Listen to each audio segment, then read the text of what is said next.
اهلا بيكم في حلقه جديده من روست يور لاتر بوكس او تقييمي لافضل افلام عندكم. النهارده مش بس هنروست يور لاتر بوكس، احنا كمان هنديله تقييم من 5 زي التقييم السيستم بتاع لاتر بوكس.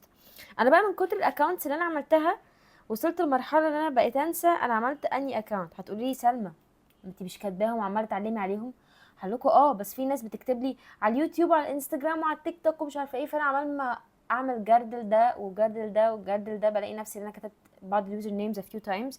فاي حد هيجي له اليوزر نيم بتاعه كذا مره congratulations اعتقد، يعني ما عنديش حاجه تانية اقولها. اوكي، اول اكونت عندنا النهارده هو احمد YA8. اوكي احمد ياسر. اوكي يا احمد، انت حاطط your top 4 favorite films: انساندي بتاع ديني فيلنوف، Eternal Sunshine of a Spotless Mind, City of God و Far Away So Close. احمد انت بتفهم.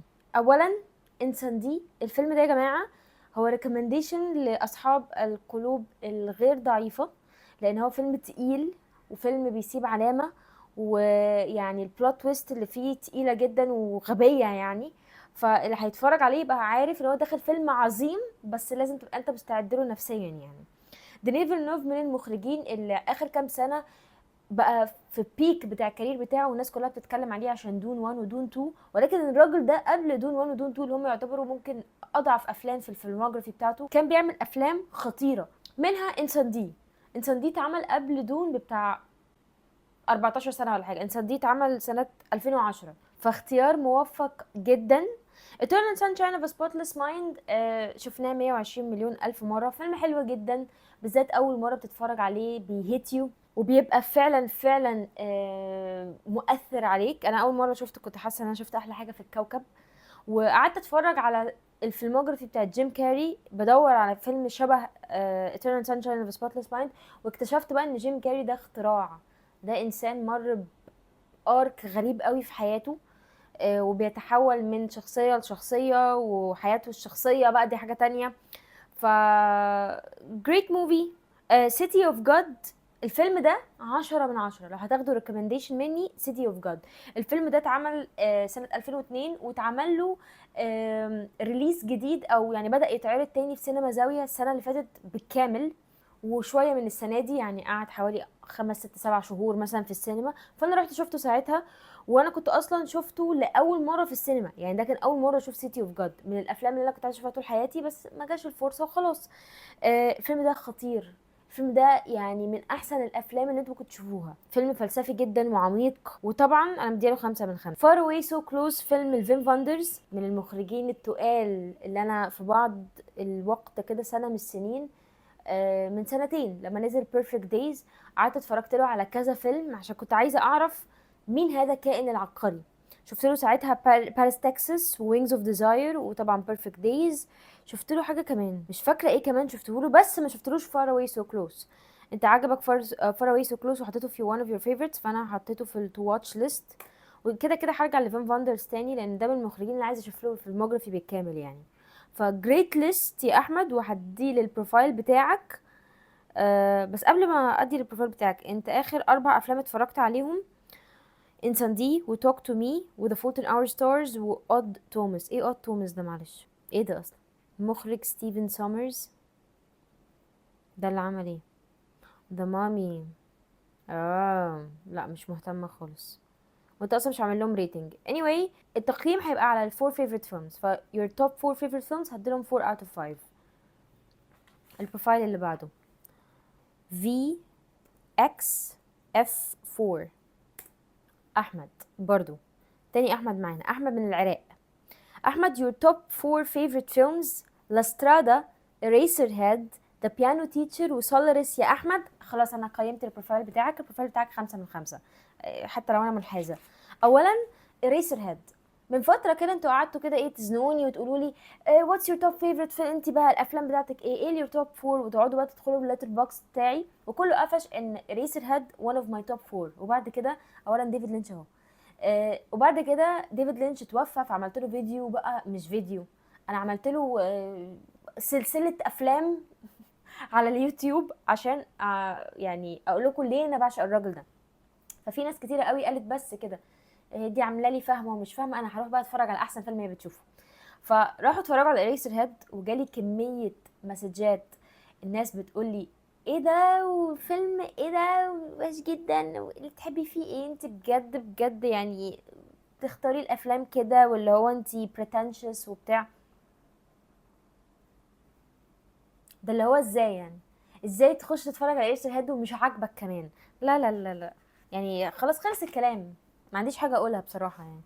فان انت حاطط اريسر هيد، احييك على اختيارك الممتاز. انا كمان حاطه اريسر هيد، ده من احسن الافلام اللي بتتكلم على المسؤوليه ودخول الى حياه الكبار او الادلت لايف. اللي بعده ذا بيانو تيتشر. ساعات بصحى من النوم بقول ان فيلم ذا بيانو تيتشر هو احسن فيلم لمايكل هانيكي، ما بينه وما بين فيلم لامور، لان انا بحب الاتنين دول جدا جدا جدا جدا. يعني ذا بيانو تيتشر فيلم تقيل فلسفي، في بعض الشخصيات من افضل الشخصيات كتابة في التاريخ. فذا بيانو تيتشر من الافلام اللي حببتني في ايزابيلا هيوبرت، وطبعا بقى من ساعتها اتفرجت لها على افلام كتيره جدا. ايزابيلا هيوبرت واحده من افضل الممثلات اللي شغاله، ست يعني بتحترم الفن جدا وشغوفه جدا، وبتعمل الادوار بتاعتها كلها معقده وكلها بيبقوا يعني شخصيات ما تتنسيش. سولاريس، سنه من السنين كنت obsessed بفكره سولاريس، قريت الكتاب بتاعها وبعد كده شفت الفيلم، والاتنين عجبوني جدا. الكوكب سولاريس العزلة والوحدة والتعقيد اللي موجود على الكوكب ده خطير. هو عبارة عن ثريلر بيحصل في الفضاء، وايا كان انت تقدر تبريدكت ايه في الفيلم، انت مش تعرف ايه اللي هيحصل بعد كده. لاسترادا، فريدريكو فيليني. فيليني انا حاطه له فيلم اللي هو 8 and a half. لاسترادا فيلم عظيم، شفته في مهرجان القاهرة من ضمن فعاليات كانوا بيعرضوا افلام لفيليني. لاسترادا بيتكلم عن براءة الإنسان اللي محتاج يتخلى عنها عشان يواجه قسوة الحياة. ولاسترادا بيحصل في السيتنج بتاعه في زي فريك شو، او معرفش بتترجم ازاي بالعربي، بس اللي هي مجموعات الناس اللي فيها بيبقى فيها بهلوان وناس شكلها غريب وغير مألوف، بيترحلوا من مكان لمكان عشان الناس تديهم فلوس، وده شغلانتهم يعني. فلاسترادا اكشلي بقى المين كاركتر بتاعت لاسترادا اللي هي جولييتا، اللي هي المين كاركتر بتاعت نايتس اوف كابيريا. الست دي انا شفت لها نايتس اوف كابيريا ولاسترادا ورا بعض، وكنت حاسه ان دي افضل بني ادم على كوكب الارض، هو مفيش حد بالجمال ده كده تاني. فلاسترادا is a great choice. 5 out of 5 your profile و your choices يا احمد. اوه، اخر 4 افلام انت اتفرجت عليهم هي افلام قصيره لديفيد لينش. ايوه بقى، ده انت ديفيد لينش عندك مزاج اهو، بيسلم عليك اهو. انت ما عجبكش ميموري فيلم وسيلينج وذ بوشنال كيلر، الاثنين اديتهم 1.5 و2، ولكن عجبك ذا امبيوتي وعجبك بريمونيشنز فولوينج ان ايفل ديد. ديفيد لينش افلامه القصيره عباره عن لوح، ساعات بتبقى لوح متحركه، صور متحركه، ساعات بتبقى اكتوال فيلم، ولكن ايا كان هما ايه، هو جزء سنيك بيك لافكاره الحاليه اللي هو كان بيفكر فيها في الوقت ده. فانا I love his short movies. وجريت بروفايل يا احمد، ومش بس 5 out of 5، هديك an extra star for loving David Lynch. البروفايل اللي بعده الفريدي. اوكي الفريدي، احسن 4 افلام عندك: تاكسي درايفر، 3 billboards outside Ebbing Missouri, prisoners، وجومانجي الاوريجينال. اوكي، تاكسي درايفر واحد من احسن الافلام اللي بحبها، شخصيه من افضل الشخصيات اللي موجوده ومكتوبه في التاريخ، عمق الشخصيه مرعب. لما لعبت معاكم لعبه رانكينج للافلام كتير جدا على السوشيال ميديا، بالذات على التيك توك والانستجرام، ودايما لما بيطلع لي تاكسي درايفر بحطه في 1 أو 2 و3، ودايما الناس معترضه وتقول لك ده فيلم اوفر ريتد وايه الهبل ده انتوا يعني بجد بجد الدماغ دي تعبانه خالص. 3 بيلبوردز اوتسايد ايبنج ميزوري، مارتن ماكدونا اتكلمت عنه قبل كده، هتكلم عنه تاني. المخرج ده اندر ريتد بطريقه مبالغ فيها. الراجل ده يا جماعه بيعمل بعض الافلام اللي انتوا ايا كان انت فين في استكشافك للسينما، سواء انت حد يعني بيحب يتفرج من فيلم لفيلم كده من فتره لفتره فن، ولا انت واخد الموضوع فيري سيريسلي، هو اسلوبه هيعجبك. ف The Banshees of Inisherin او Three Billboards او In Bruges او Seven Psychopaths كل دي افلام 10/10. مارتن ماكدونا كمان من المخرجين اللي عنده حس فكاهي عالي جدا، فانت اي فيلم بتتفرج عليه انت فعلا مستمتع بالديالوج، مستمتع بالفكاهية اللي فيه، الحس الفكاهي، مستمتع بالعلاقات بين الشخصيات. Three Billboards بقى كان على قد ما هو فاني وفن وعنده حس فكاهي، على قد ما هو فيه شعرة من الجدية او السيريسنس، وهو فيلم بيتيك بليس في بلدة حصل فيها جريمة بشعة، ومامة الضحية بتحاول ان هي تاخد حق بنتها في بلدة فاسدة جدا. فيلم حلو قوي يا جماعه، قوي قوي قوي، ومبسوطه ان انت حاطه في التوب 4. Prisoners من افلام دينيس فيلنوف اللي حلوه جدا. فيلم الحبكه بتاعته حلوه، ايا كان انت مين انت هيعجبك الفيلم، لانه فعلا بيتكلم لغه يفهمها الكل ويستمتع بيها الكل. جومانجي لو انت حاطه هنا for nostalgic reasons فانا متفهمه جدا. انا في افلام عندي في طفولتي زي جوراسيك بارك او اي تي او جوز او ايه تاني، ستار وورز كده، دي افلام محدش بيناقشني فيها، دول من احسن الافلام اللي اتعملت في التاريخ. افلام انا متعلقه بيها جدا. فجومانجي واحده من الافلام دي. ايوه جومانجي تقنيا هو مش من احسن الافلام تقنيا خالص يعني، ولا من احسن 4 افلام اتعملت في التاريخ، ولكن it's one of the best movies to watch as a child. فانت لو انت عندك اختيارك ده for nostalgic reasons انا ما عنديش مشكله خالص. جومانجي ده بالذات اللي هو بتاع روبن ويليامز وكريستين دانست وهي بيبي وصغيره، سو كول سو كول سو كول، فيلم حلو قوي يعني. ف your top 4 favorite films، عشان انت حاطط 3 billboards اللي هو فيلم ما مش ناس كتير تختاره، وحاطط جومانجي اللي هو فيلم nostalgic reasons، وانا بحب الناس اللي بتحط الافلام nostalgic reasons. بس بالنسبه لي تاكسي درايفر وبريزنرز جينيريك، فانا هديك 3.5 من 5. اخر 4 افلام اتفرجت عليهم رين مان جريت موفي، سبايدر مان انتو ذا سبايدر فيرس برضو فيري فن وغير الانيميشن من بعده، وفيرست بيولرز داي اوف وبابلون اديته 3.5 و4. الريفيو بتاعك على بابلون: الفيلم كان يكون عظيم لولا اخر ساعه، انا خلصت اول ساعتين وانا منبهر من الفيلم ومصدوم ان الفيلم ما خد حقه. هو ما خدش حقه فعلا، لان الناس كتيره قوي كانت شايفه ان ده فيلم دوشه قوي وغير منظم وعبثي جدا، وهو كل الحاجات دي بافضل طريقه ممكنه. هو فعلا تحفه ومهدور حقه. فجريت بروفايل يا الفريدي. البروفايل اللي بعده داكستر مورجان. النهارده الاختيارات جامده جدا. Okay, so your top 4 favorite films. I'm thinking of ending things, Pulp Fiction, Rambo, و Eyes Wide Shut. Oh, okay. So I'm thinking of ending things. الفيلم ده underrated جدا. السنة اللي هو نزل فيها الناس اتكلمت عنه شوية وبعد كده مات، بس الفيلم ده خطير خطير خطير. انا ارجح قبل ما انت تتفرج على الفيلم ده لو ما اتفرجتش عليه تسمع الاوديو بوك بتاع الكتاب، لان الاوديو بوك متسجل بطريقة كأنه فيلم، ففي ساوند تراك وفي حركة رجلين وتسلق، يعني في ساوند افكتس كتيرة جدا. ف I'm thinking of ending things. تسمع الاوديو بوك بعد كده تخش تتفرج على الفيلم. الفيلم ده اخراج تشارلي كوفمان وبطولة جيسي باكلي وجيسي بليمنز. انا بالنسبه لي جيسي بليمنز من افضل الممثلين اللي شغالين حاليا، وجيسي باكلي عندها مستقبل حلو جدا. طبعا كان في توني كولات برضو which is a great actress. تشارلي كوفمان من افضل الكتاب في التاريخ. الراجل ده بيكتب شخصيات وبيكتب سكريبتات مرعبه. هو اللي عامل سناكدك نيويورك اللي هو واحد من افضل الافلام اللي انا بحبها، فيلم كئيب كآبة التنين يعني. بس I'm thinking of ending things هو فيلم عنده عمق نفسي رهيب، وكل حاجه في الفيلم ملهاش معنى قوي، انت لو قعدت فكرت فيها مع نفسك هتلاقي ان ليها معنى جدا ومعنى نفسي كمان، لان هو الفيلم كله عباره عن رسم شخصيه معينه. Pulp Fiction فن. اي حد بيحط Pulp Fiction ما بقدرش ان انا اقول لك pretentious ولا too much ولا كده، لان فيلم Pulp Fiction actually فيلم خطير. البحث عن منفذ للسيد رامبو او رامبو على طول. فيلم رامبو فيلم خطير، انا عملت له ريفيو، واحد من افضل الافلام اللي انا شفتها السنه دي، وفعلا فعلا شرف للسينما المصريه ان احنا بتكون بنمشي خطوات شبه افلام زي فيلم رامبو او 6 ايام او فيلم سيكو سيكو، اللي هم كل دول افلام عملت عنها ريفيوز. الفيلم الاخير بقى ايز وايت شوت، فيلم تقيل جدا لستانلي كوبريك، فيه شخصيات عميقة جدا، التو مين كاركترز والعلاقة اللي ما بينهم بجد دي حاجة بقى تانية. يعني انت محتاج تشوف الفيلم كذا مرة، منهم مرة تحاول تفهم العلاقة النفسية ومدى عمق الكونكشن بين التو مين كاركترز. توم كروز ونيكول كيدمان في الفيلم ده كانوا مرعبين من قد ايه هم فاهمين الشخصية ومتحكمين جدا بردود فعل الشخصيات اللي هم بيلعبوها. الفيلم ده فيه سينماتوجرافي مرعبة واختيار مميز جدا واختيار ممتاز.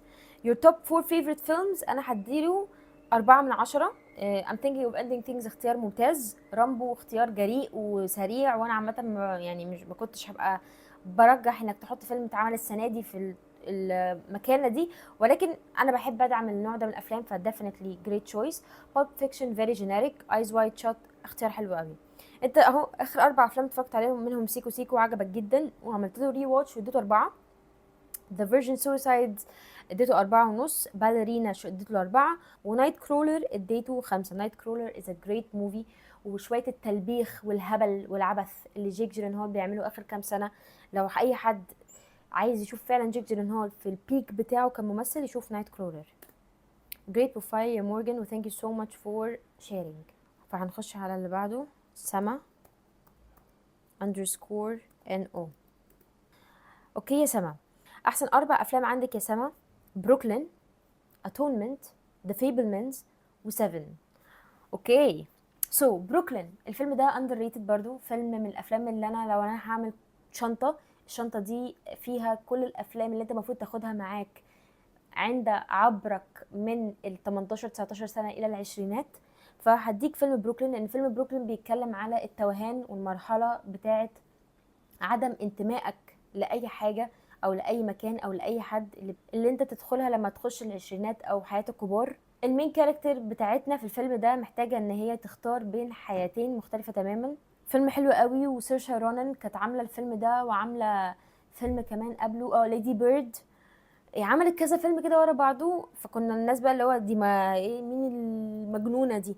الراجل ده هو اللي عمل فيلم وي ليف ان تايم، اللي انا ما بحبش النوع ده من الافلام الكرنج، وما عجبنيش قوي السنه اللي فاتت. هو فيلم كويس يعني، اللي هو 2.5/5.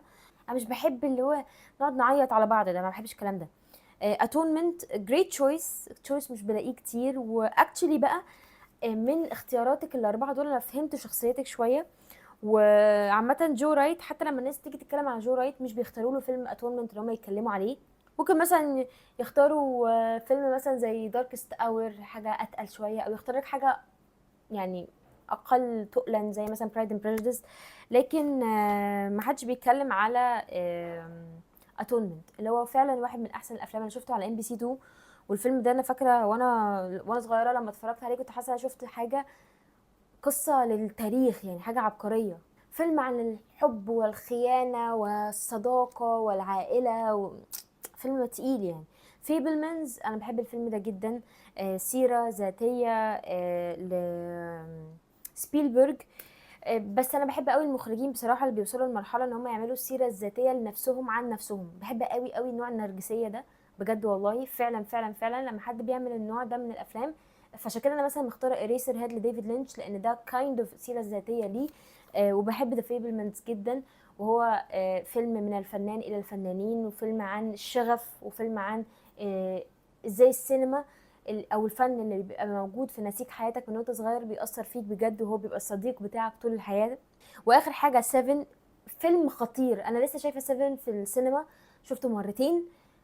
ايه ده يا جماعة، ايه ده انا شفته كذا مرة وانا صغيرة، بس الواحد كل ما بيكبر وكل ما بيدي للفيلم اكتر كل ما الفيلم هيديله تاني في المقابل.